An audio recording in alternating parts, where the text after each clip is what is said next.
हर हर महादेव। मैंथनोलॉजी के इस एपिसोड में आप सभी का स्वागत है। आज हम आपको एक ऐसे सफर पर ले चल रहे हैं जहां विज्ञान के नियम थम जाते हैं और श्रद्धा की एक अनोखी कहानी शुरू होती है। कल्पना कीजिए एक ऐसे शिवलिंग की जो सुबह सूर्य की पहली किरण के साथ भूरा दिखाई देता है, दोपहर की तपती धूप में पूरी तरह कोयले जैसा काला हो जाता है और रात के सन्नाटे में दियों की रोशनी के बीच सुनहरे रंग में चमकने लगता है। चौंक गए न? यह कोई कल्पना नहीं बल्कि एक हकीकत है। उत्तर प्रदेश के ऐतिहासिक जिले हरदोई से महज 20 किलोमीटर दूर सकाहा गांव में स्थित संकटहरण महादेव मंदिर में हर दिन यह चमत्कार होता है। आज हम जानेंगे इस स्वयंभू शिवलिंग के प्रकट होने की विस्मयकारी कथा, इसका सैकड़ों साल पुराना इतिहास और यह भी कि आप यहाँ कैसे पहुँच सकते हैं। तो चलिए समय के चक्र को थोड़ा पीछे घुमाते हैं और चलते हैं उस दौर में जब इस भूमि पर महादेव ने साक्षात कदम रखा था। सबसे पहला सवाल यह कि यह शिवलिंग यहाँ आया कैसे? मंदिर के मुख्य पुजारी और क्षेत्रीय लोक इतिहासकारों के मौखिक स्रोतों के अनुसार यह एक स्वयंभू शिवलिंग है जो जमीन से अपने आप प्रकट हुआ था।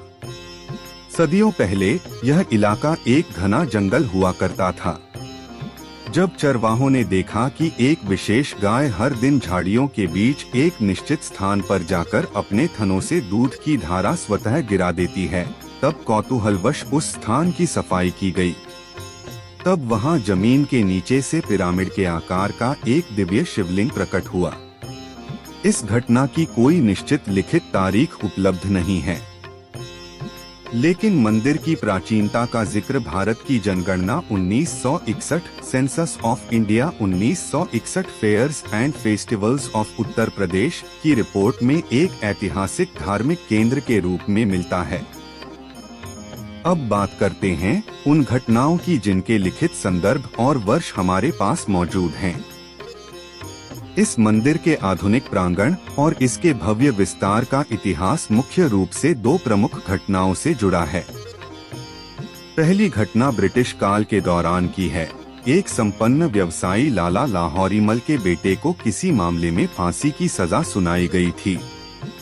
हताश व्यापारी इस क्षेत्र से गुजर रहा था और उसने इस छोटे से शिवलिंग के सामने मन्नत मांगी कि यदि उसके निर्दोष बेटे की फांसी टल गई तो वह यहाँ मंदिर बनवाएगा। आश्चर्यजनक रूप से दया याचिका, मर्सी पिटीशन, स्वीकार हो गई और बेटे की सजा माफ कर दी गई। इसके बाद उन्होंने मंदिर का शुरुआती पक्का ढांचा तैयार करवाया। न्यूज़ 18 हिंदी की जुलाई 2023 की एक ऐतिहासिक रिपोर्ट के अनुसार इस मंदिर के लिखित इतिहास और स्थापना के शुरुआती साक्ष्य लगभग 177 वर्ष पुराने हैं, जो इस घटना को 1840 के दशक के आसपास का बताते हैं।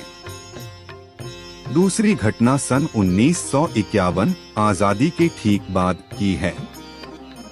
जिला प्रशासन हरदोई के स्थानीय रिकॉर्ड्स और मंदिर ट्रस्ट के दस्तावेज के अनुसार तत्कालीन बेहटा गोकुल थाने के एक पुलिस अधिकारी कोतवाल ने इस शिवलिंग की गहराई नापने और इसे हटाने के लिए खुदाई का आदेश दिया। लेकिन खुदाई के दौरान जमीन से अचानक पानी की तेज धार फूट पड़ी। उसी रात कोतवाल को स्वप्न में शिवलिंग को न छूने की दिव्य चेतावनी मिली। इसके तुरंत बाद सन 1951 के अंत में पुलिस अधिकारी और स्थानीय सहयोग से इस मंदिर का जीर्णोद्धार कराया गया। इसी के साथ यहाँ एक आवासीय संस्कृत महाविद्यालय की नींव भी रखी गई, जो आज भी वहाँ मौजूद है।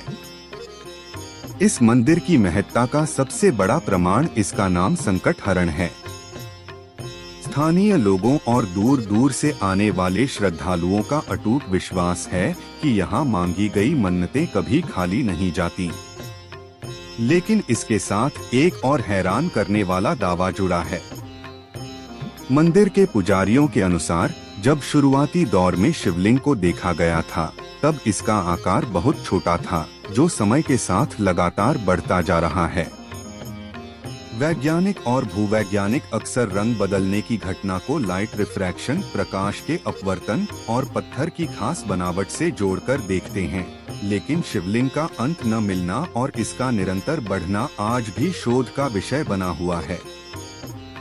मंदिर के मुख्य पुजारी अक्सर बताते हैं कि शिवलिंग की गहराई जानने के लिए ब्रिटिश काल से लेकर अब तक कई बार कोशिशें हुई, लेकिन हर बार औजार या तो टूट गए या नीचे से असीमित पानी निकलने लगा, जिससे साबित होता है कि यह अनंत काल से स्थापित पाताल लिंग है। मान्यता है कि यहाँ आने वाले भक्त के जीवन का बड़े से बड़ा संकट, बीमारी या परेशानी भोलेनाथ के दर्शन मात्र से दूर हो जाती है। विशेषकर सावन के महीने में और महाशिवरात्रि के दिन यहाँ का नजारा देखने लायक होता है। दूर दूर से कांवड़िए गंगाजल लेकर आते हैं और बम बम भोले के जयकारों से पूरा सकाहा गूंज उठता है। अगर इस अद्भुत कहानी को सुनने के बाद आपका मन भी सकाहा के इस चमत्कारी महादेव के दर्शन करने के लिए मचल रहा है, तो चलिए आपको बताते हैं कि आप यहाँ कैसे पहुँच सकते हैं। यदि आप रेलगाड़ी से आ रहे हैं तो सबसे नजदीकी बड़ा रेलवे स्टेशन हरदोई है, जो देश के प्रमुख शहरों से जुड़ा है। वहां से मंदिर लगभग 20-25 किलोमीटर दूर है। इसके अलावा एक छोटा स्टेशन बेहटा गोकुल भी है, जो मंदिर से मात्र 6 किलोमीटर की दूरी पर है। हरदोई जिला मुख्यालय से आपको मंदिर के लिए सीधी बसें, ऑटो या टैक्सी बेहद आसानी से मिल जाएंगी। आप लखनऊ या बरेली से भी सड़क मार्ग के जरिए आसानी से हरदोई पहुंच सकते हैं। तो यह थी कहानी सकाहा के संकट हरण महादेव की, जिन्होंने हर युग में अपने भक्तों के कष्टों को हरा है। अगर आपको यह कहानी, यह इतिहास पसंद आया हो तो हमारे इस पॉडकास्ट को लाइक और शेयर जरूर करें। चैनल को सब्सक्राइब और फॉलो करें और कमेंट में हर हर महादेव लिखना न भूलें। मिलते हैं अगले एपिसोड में किसी नए रहस्य और नई कहानी के साथ। तब तक के लिए सुरक्षित रहिए, खुश रहिए। ओम नमः शिवाय।